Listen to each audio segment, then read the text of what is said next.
Esta noche leeré de la carta de Santiago, capítulo 1. Santiago 1, versículo 1.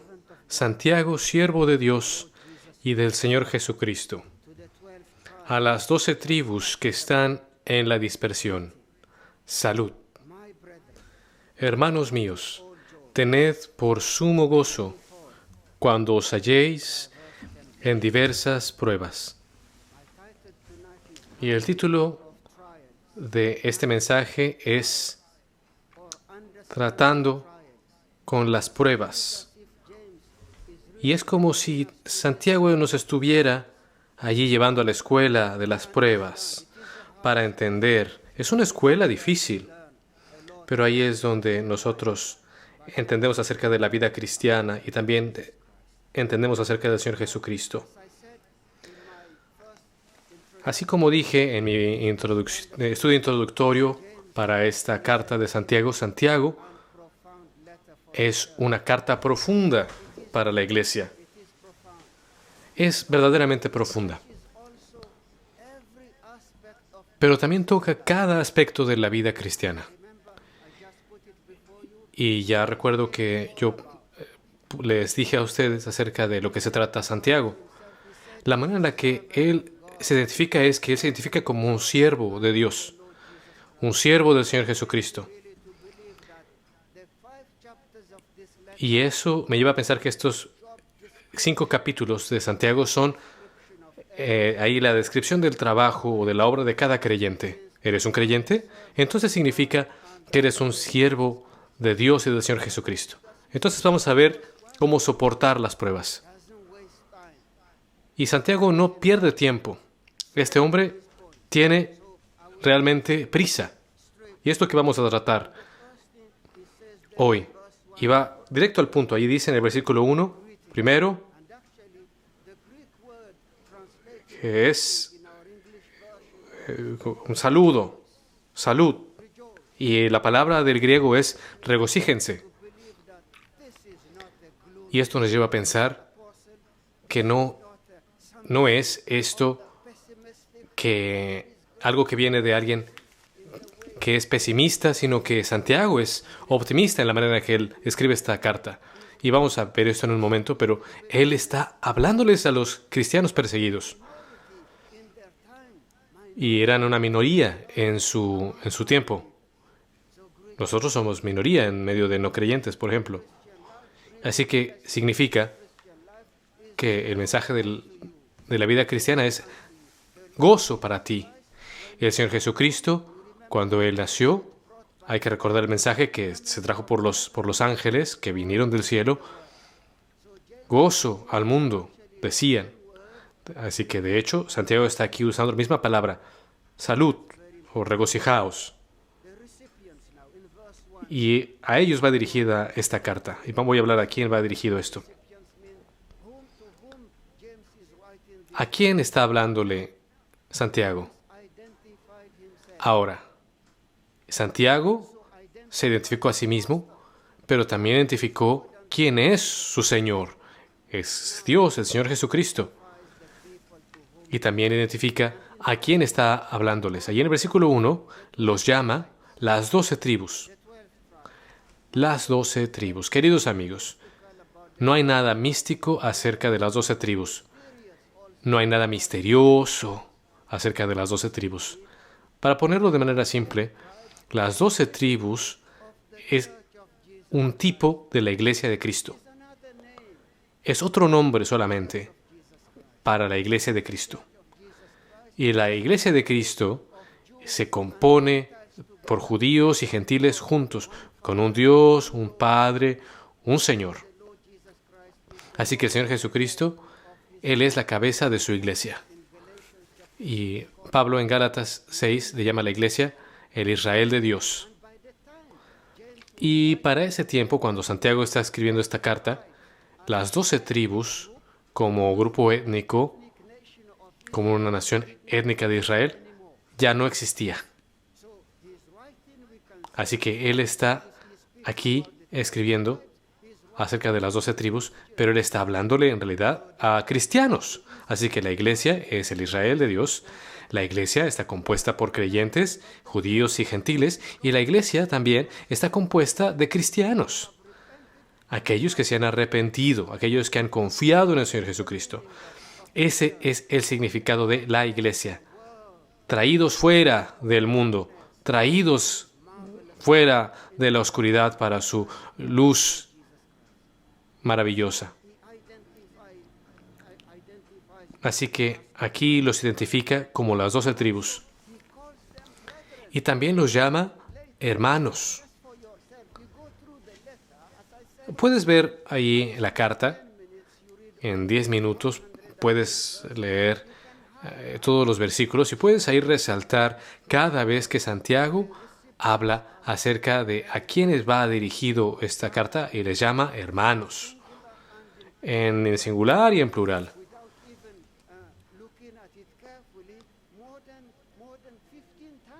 Más de 15 ocasiones puedes encontrar esta expresión, así que la iglesia entonces, de nuevo, son hermanos. Y dice en el versículo 2, hermanos míos.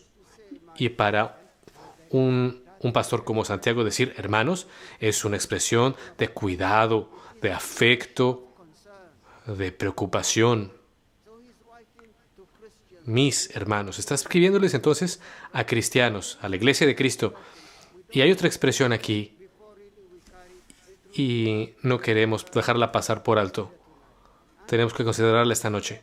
Y dice que las 12 tribus están dispersas, están en la dispersión. Es la palabra que se usa para diáspora. Se tiene en el idioma inglés también, y en el español igualmente. Diseminados en el mundo. Y dice que las personas están dispersadas en el mundo. Es como la iglesia de Cristo. Entonces, aquí es claro que se habla de las 12 tribus como un tipo de la iglesia de Cristo, que está diseminada. Somos como semillas esparcidas en el mundo. Te puede sorprender que puedes ir a algunos lugares y piensas que no hay cristianos, o piensas que no va a haber una iglesia evangélica reformada, de cualquier cosa, pero allí hay creyentes en esos lugares. Así que entonces la iglesia está diseminada, está en todo el mundo. A ellos les está escribiendo Santiago, así que entonces lo podemos aplicar a nosotros en esta noche. Esta es una carta para ti, para mí. Es una carta para la iglesia. Es una carta para los creyentes en Cristo. Y la gente a quien les está escribiendo es muy probable que son creyentes que han dejado la ciudad de Jerusalén por la persecución que había allí. Santiago fue el primer pastor de una iglesia en Jerusalén. Y estuvo ahí por 30 años, por lo menos. Ahora, por la persecución, están dispersos. Pero no los ha olvidado. Y entonces escribe esta carta a Santiago. Ese es mi primer encabezado. Las palabras introductorias de Santiago, pero también nos habla de a quiénes va dirigida esta carta. Y el segundo encabezado que tengo es llamar tu atención a estos hechos. ¿Cuáles son estos hechos? ¿Qué nos dice Santiago en el versículo que viene? Hermanos míos, tened por sumo gozo cuando os halléis en diversas pruebas. Podemos pasar toda la noche en este versículo, pero quiero cubrir más cosas en este tiempo que tenemos juntos. Así que mi segundo encabezado es, hay que encontrar o enfrentar los hechos. No se puede entender la vida cristiana sin entender que es una guerra, es una batalla. Estamos viviendo en un mundo conflictivo. ¿Por qué en un mundo conflictivo? Porque nosotros nos hemos convertido en enemigos de Dios. Este mundo está en enemistad con Dios. Hay un mundo que está caído y tenemos una naturaleza caída. Nos guste o no, eso es lo que la Biblia dice. ¿Te guste o no? Eso es lo que dice la Biblia acerca de ti y de mí. En una naturaleza caída, y también somos criaturas caídas. porque nos hemos rebelado en contra de Dios. Entonces vivimos en un mundo conflictivo.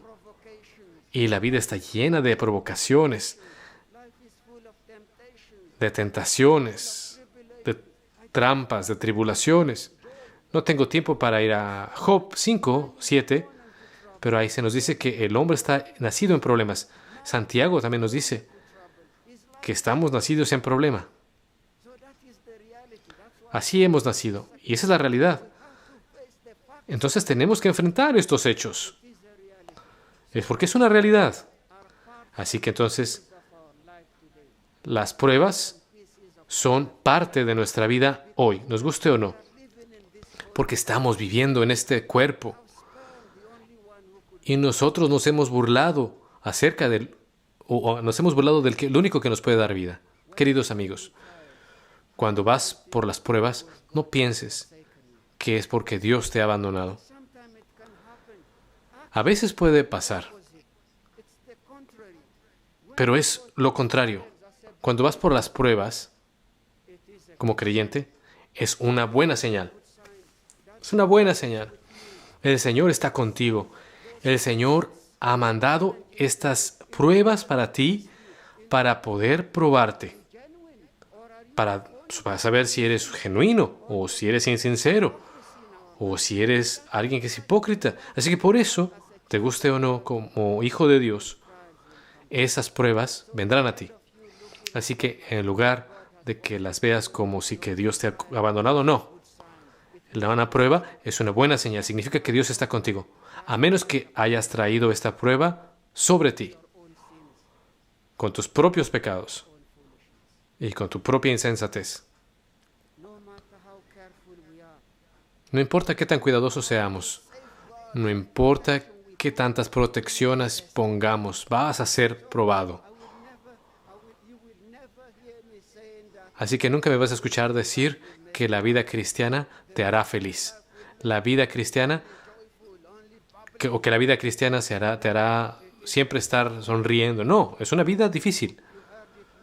Y como ya lo has escuchado antes, tus problemas, mis problemas empezaron cuando vinimos al Señor Jesucristo. Y el hecho de que perteneces al Señor hace que esa batalla sea incluso más real. ¿Por qué? Porque ahí está la batalla, está la guerra, las hostilidades entre la carne y el espíritu. Entre la carne y el espíritu está la batalla entre Satanás y tu alma. Tu alma ahora le pertenece al Señor, por supuesto. Ahí se nos dice en Romanos 12, no hay que estar conformados a este mundo, sino transformados mediante la renovación de nuestro entendimiento. Oh, queridos amigos, la vida cristiana es una vida llena de paradojas y con conflictos. Porque Dios quiere que nosotros vivamos para su gloria. Y yo recuerdo ahora, puedes leer esos versículos en Hechos 5, versículo 41 y 42. Pedro y Juan, ellos predicaron el Evangelio, predicaron el nombre del Señor Jesucristo. ¿Y qué pasó? El Sanedrín, los sumos sacerdotes, los fariseos, ellos los arrestaron y los golpearon.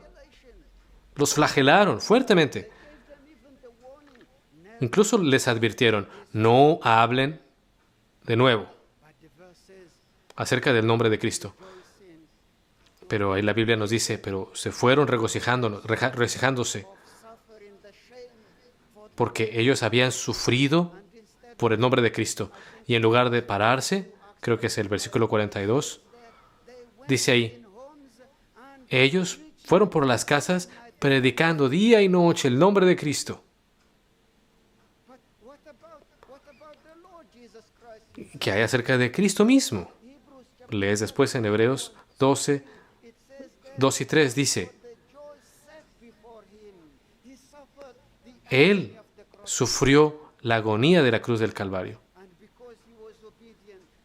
Y porque Él fue obediente, porque Él sufrió esa cruz del Calvario, me vio a mí, te vio a ti, nos tuvo en su corazón, teniendo a todos sus elegidos, y en su mente, el versículo ahí dice que Él fue levantado y se levantó a la mano, a la diestra del Padre. Hay que entonces enfrentar estos hechos. La vida cristiana está llena de pruebas. Está llena de tentaciones, tribulaciones. Juan 16, versículo 33, ahí el Señor Jesucristo dice, ahí lo dijo, que en este mundo tendréis aflicciones. En Hechos 14 se dice que es a través de las tribulaciones que vamos a entrar al reino de Dios. En 2 de Timoteo se nos dice que si quieres vivir para el Señor en santidad, en piedad, vas a ser perseguido. A menos que pienses, o yo piense, que soy mejor que mi maestro. El maestro fue perseguido, el maestro sufrió. ¿Quién pienso que soy? Isaías 53, ahí el Señor Jesucristo se nos dice que es el hombre de dolores. Él sufrió todo eso por nosotros y nos dio eso como ejemplo. Pero tenemos que llegar al tercer aspecto ahí en el versículo 2, donde Santiago dice, tened por sumo gozo. La vida está llena de tribulaciones y tentaciones, tribulaciones, pero todo eso que sea gozo. Tened por sumo gozo. Lo podemos traducir también como mediten, piensen, consideren esto. De hecho, es una palabra, un término financiero. Es que significa haz tus calculaciones, piensa acerca de estas cosas. Y aquí la clave, como lo dijo Calvino, cuando tú estás bajo las pruebas, hay que pasar por esas pruebas con una mente gozosa. Lo que significa que cuando hay pruebas en la vida del cristiano, en lugar de enfocarte en tus sentimientos, cualquier prueba por la que pases, lo primero que hay que hacer es pensar.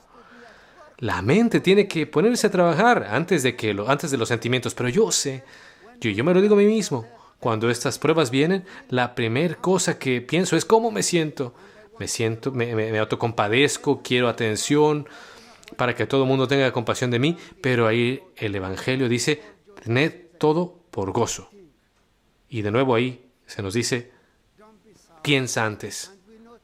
No te amargues. Sé que algunas pruebas pueden hacer que nosotros estemos con resentimiento y entonces podemos estar amargos en nuestras vidas. Yo lo he visto en muchas ocasiones, incluso a veces en mi vida, y pienso, ¿dónde está Dios?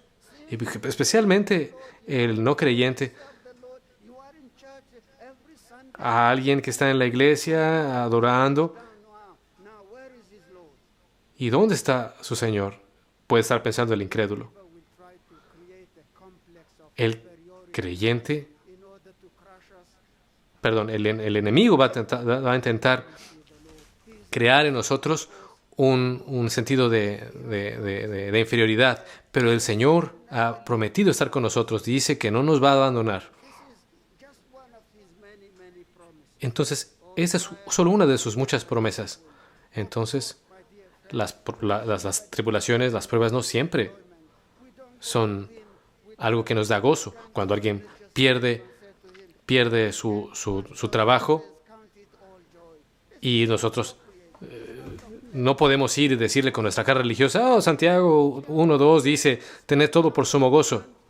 Quizá alguien perdió a un pequeño hijo y nosotros le decimos, oh, tened todo por sumo gozo. Todas las cosas ayudan a bien a los que le aman, pero a veces este no es el tiempo correcto. Pero esta es la realidad de la vida cristiana. Hay que recordar, el gozo es un mandamiento para nosotros. El gozo es un don del Señor Jesucristo. Juan se nos dice que el gozo es el fruto del Espíritu. Gálatas también nos lo dice. El gozo del Señor se nos da por el Señor. Entonces es un mandamiento. Es un mandamiento espiritual. Y tenemos que obedecer. No podemos manufacturar el gozo. No hay un arreglo fácil para esto, pero en cada prueba, y aquí viene la cosa práctica, en cada tribulación tenemos que tener una perspectiva piadosa. Pensar significa piensa piadosamente. Piensa en lo que Dios ha planeado para ti y para mí en esta prueba. Puede ser una cosa pequeña o una cosa grande, pero Dios tiene un propósito. Y vamos a mencionar algunas cosas ahora. Hay que entrenar nuestras emociones, nuestra mente. ¿Sabes qué es lo que dice el mundo? El mundo dice, cuando se ponga difícil, solamente olvídalo y ríndete. Pero el creyente, la palabra paciencia, la palabra en griego para paciencia, significa permanecer en lugar de correr o huir. En los Salmos se nos dice, hay que esperar en el Señor.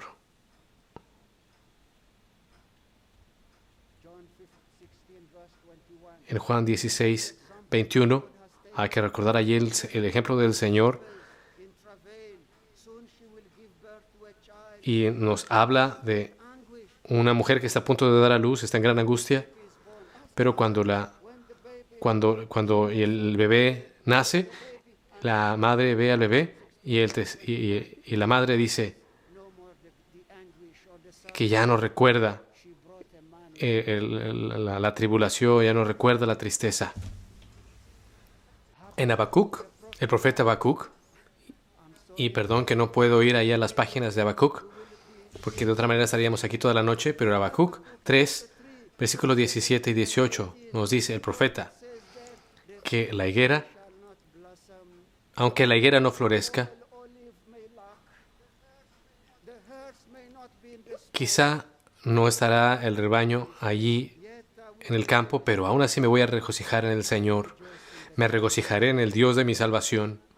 Este hombre ha entendido la vida cristiana de manera difícil. Nunca es fácil. Hay que leer 2 Corintios 7, 4. Dice ahí que Él se regocija en cada tribulación. Yo no puedo decir eso. Yo tengo que ser honesto. Pero este hombre podía decir que él se regocijaba en cada tribulación. Muchísimo. Muchos salmos. Ahí se ve esa resolución de que yo tengo que alabar al Señor. Yo voy a alabar al Señor. ¿Ves? La mente. La fe es la mente. La mente es el palacio de la fe. Se nos ha dicho tantas ocasiones. Tengo que pensar primero. Tengo que monitorear mi mente, mis sentimientos, mis emociones. No hay que ser llevados por nuestras emociones, porque no se nos guía por vista, sino por fe. Y voy a decir algunas cosas acerca de las pruebas, de acuerdo con estos versículos. Hermanos míos, tened por sumo gozo cuando os halléis en diversas pruebas. Número 1, y tengo 4 cosas aquí acerca de pruebas, antes de proceder. La primera es, las pruebas pueden ser inmediatas. Vienen de manera inmediata y no las puedes controlar. ¿Por qué? La palabra tentación aquí en el versículo 2 viene de la palabra en griego pirata, de perasmus. Y los piratas no te van a mandar un texto, no te van a mensajear, no te van a mandar un correo electrónico, es como un ladrón. No te dará un aviso, te van a perseguir, te van a sorprender, y es cuando menos las esperas. Ese es número 1. Número 2, las pruebas inevitablemente van a ocurrir. Es una certeza. Vamos a ver aquí el versículo. Santiago dice, cuando os halléis, no si se hallen, sino cuando os. Va a ocurrir. Y yo no puedo decir que conozco a cada persona aquí en esta casa de oración, pero puedo decir algo.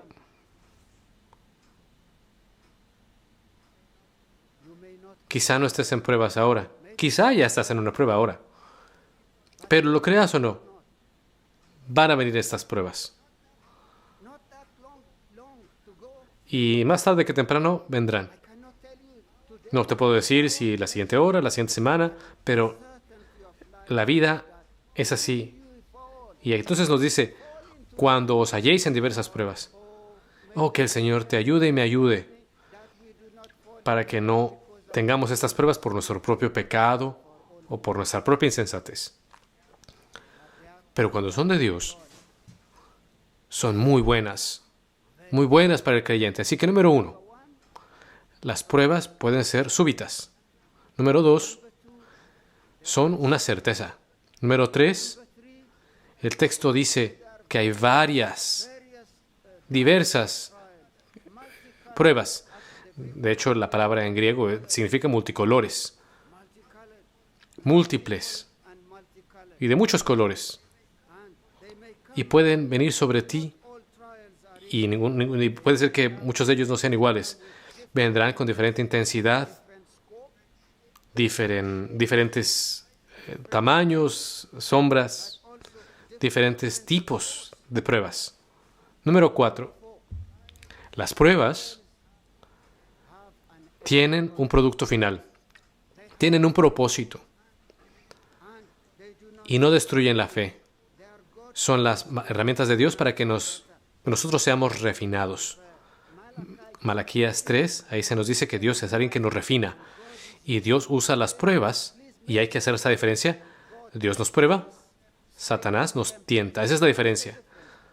Dios nos prueba para que nosotros podamos dar lo mejor de nosotros, y Satanás nos tienta para que nosotros podamos sacar lo peor de nosotros. Así que entonces Dios es un purificador en tu vida y en mi vida para hacerme una mejor persona. Incluso el diamante, el oro, tiene que pasar por algún tipo de herramienta o fuego para ser purificados y para ser de mejor calidad. Dios mandará estas pruebas para asegurarse de qué está hecho nuestro corazón. Por supuesto, Dios no tiene que saber estas cosas porque ya las sabe. Pero nos ayuda a pensar, ¿somos verdaderamente genuinos? ¿Hay integridad en mi vida? ¿Soy sincero? ¿O solamente soy alguien que sigue a la masa, que se confunde entre todos los demás? Las pruebas moldean nuestro carácter. Y yo no quiero que te pierdas con todo esto que voy a decir, pero las pruebas, yo tengo ahora una lista. Las pruebas nos van a enseñar muchas cosas. Nos van a enseñar dependencia, que dependo del Señor. Nos enseñarán humildad, porque nos ponen sobre nuestras rodillas. Nos enseñarán perseverancia, paciencia. También oración, sabiduría, madurez. Nos dará sabiduría. Así que aquí ves, todos estos productos finales vienen de las pruebas. Aquí en el versículo 3, aquí Santiago dice, sabiendo que. Así que nosotros sabemos, tenemos esta experiencia. Dios manda estas cosas en nuestra vida para darnos experiencia, para darnos madurez, para darnos sabiduría, humildad. También para ser más fuertes, tenacidad. Dios no gasta nada. Nosotros lo gastamos todo, pero el Señor no echa por la borda las cosas. ¿Cómo es posible que nosotros nos podamos regocijar en medio de las pruebas? Y aquí es donde hay una lección práctica. La fe se prueba con la adversidad, no cuando está a sus anchas. Romanos 5, versículo 3, 4 y 5. Está todo ahí. Más que nuestras comodidades, Dios está más preocupado acerca de nuestro carácter. Pero vamos a ver aquí los versículos 5 al 8. Vamos a ver estos versículos. Y aquí es cuando Satanás le puede decir al creyente, ¿a Dios verdad le importas? Y en el versículo 5, muchos se lo saben de memoria. Y si alguno de vosotros tiene falta de sabiduría, ¿qué hay que hacer? Santiago da por sentado que la primera reacción del creyente es orar. En el versículo 5 dice, si alguno de vosotros tiene falta de sabiduría, pídala a Dios. ¿A quién? a Dios, no a las personas. Pero tú y yo, la primera cosa que hacemos es, ¿qué voy a hacer? No, la primera cosa que hay que hacer es, hay que preguntarle a Dios. En el versículo 6 dice, pero pida con fe. No solamente pidiéndole a Dios, sino vamos a pedir con fe. Y entonces tenemos que ejercitar la fe al pedirle a Dios. Y Santiago, como he dicho, asume que el creyente va a orar. Y vas a orar pidiéndole al Señor sabiduría. Por cierto, cuando dice, si alguno tiene falta de sabiduría, no está diciendo, quizá hay una élite en la iglesia, estos tienen la sabiduría y estos no. No. Todos nosotros necesitamos y nos falta sabiduría, porque no hay nadie en medio de nosotros que sepa exactamente bien cómo aplicar las Escrituras, la Biblia, en cada prueba. Y en el libro de Proverbios se nos dice que la sabiduría es la cosa principal. ¿Cuánta sabiduría necesito? ¿Cuánto necesitamos sabiduría como creyentes en cada prueba? Es la primera cosa que debemos pedir. No es preguntar, ¿tendré pruebas esta semana? Sino la pregunta que el creyente debe preguntar es, ¿cómo voy a reaccionar ante las pruebas? Si algo trágico me pasa en esta noche, ¿cómo voy a reaccionar? Esto mostrará el verdadero corazón de la persona. ¿Dónde está parada la persona? Pero eso lo vemos en el versículo 5. Y Santiago dice, y si alguno de vosotros tiene falta de sabiduría, pídala a Dios. Y el versículo 6, pero pida con fe. La fe lo es todo aquí. No debemos pedir sin fe. Y dice al final del versículo 6, no dudando nada, porque el que duda es semejante a la onda del mar, que es arrastrada por el viento y echada de una parte a otra. No piense, pues, quien tal haga que recibirá cosa alguna del Señor, un hombre de doble ánimo. Esa expresión, un hombre de doble ánimo, de doble corazón, y el griego es alguien que tiene dos almas. Solamente aquí, en toda la Biblia aparece este término. No seas alguien de doble ánimo, o alguien que tenga doble corazón, una alma doble. Quiero una cosa y quiero lo opuesto también. Creo y no creo. No funciona así. Entonces el Señor está retando. Y Santiago nos dice, ¿a quién pedirle? ¿Qué pedir? ¿Cómo no pedir? ¿Y cómo pedir? Todo eso está aquí en el versículo, del versículo 5 al 8. Y así los vamos a comprimir para llegar a la conclusión. ¿Ves aquí cómo la oración viene con una promesa? Y nos dice entonces, y si alguno de vosotros tiene falta de sabiduría, pídala a Dios. Hay que pedirle a Dios. ¿Sabes qué dice el griego aquí? Que le pida a Dios, que le da a todos abundantemente. Y significa, el original, con simpleza. Él no va a decir que espera que le pagues. Y Él no nos va a decir, ¿tú otra vez? No me preguntes otra vez. ¿Por qué me preguntas 10 veces? Dios no va a hacer eso. Dios da y continúa dando. ¿Ves aquí? Ahí el adverbio aquí. Abundantemente. Liberalmente. Con mucho. Dios da. No es como tú y como yo y hacemos cálculos para saber cuánto podemos dar. No. Él puede dar y Él nos ha dado el más grande regalo que Dios puede dar.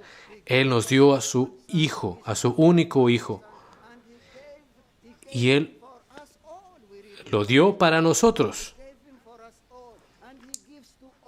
Dios no tiene acepción de personas. Algunas veces nosotros vemos las caras de las personas, vemos el color de las personas, pero Dios no juega estos juegos. No tiene acepción de personas. Y eso es maravilloso. No humilla a quien tiene una petición humillada. La restricción no está en Dios, está en ti y en mí, no en Dios.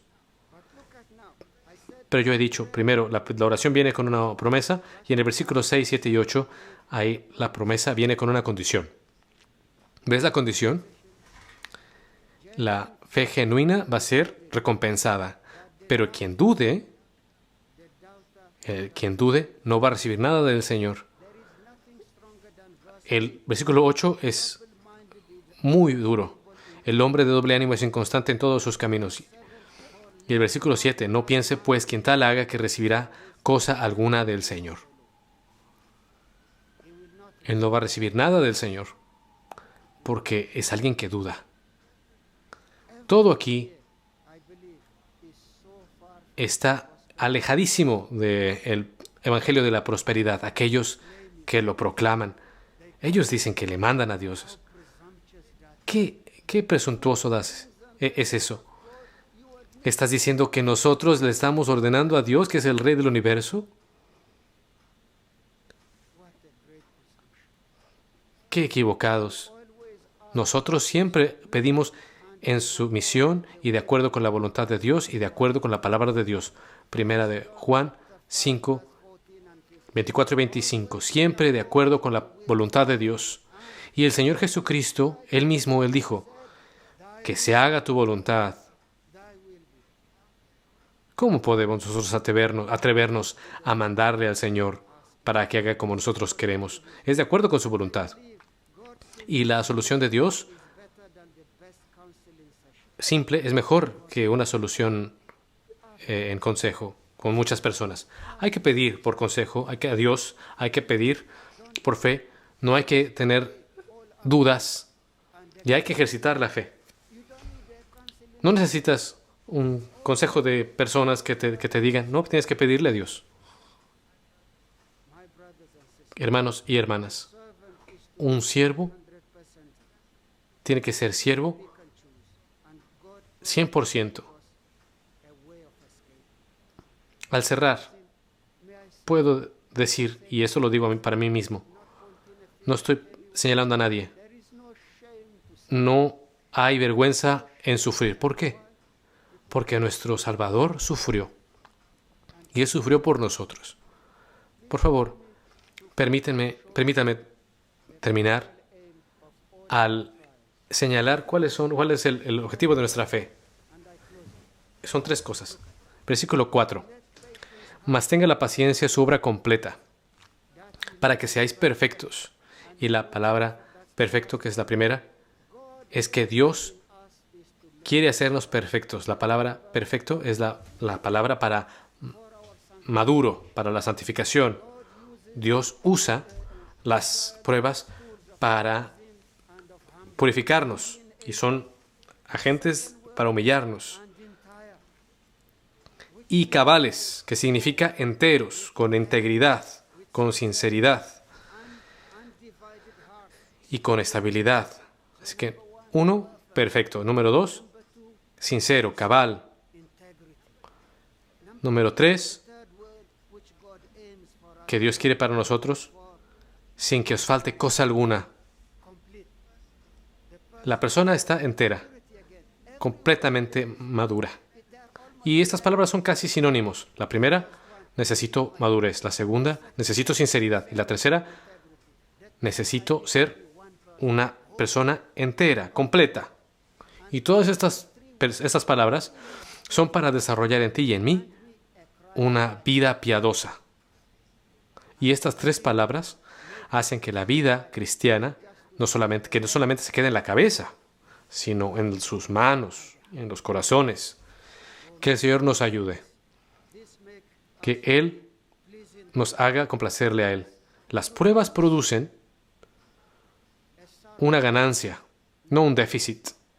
Y creo que las pruebas son un sermón poderoso, no solamente para la iglesia, sino también para el mundo. Hay que ver este hombre. Este hombre pasó por muchas pruebas, pero en todas sus pruebas, el Señor lo levantó. ¡Qué testimonio!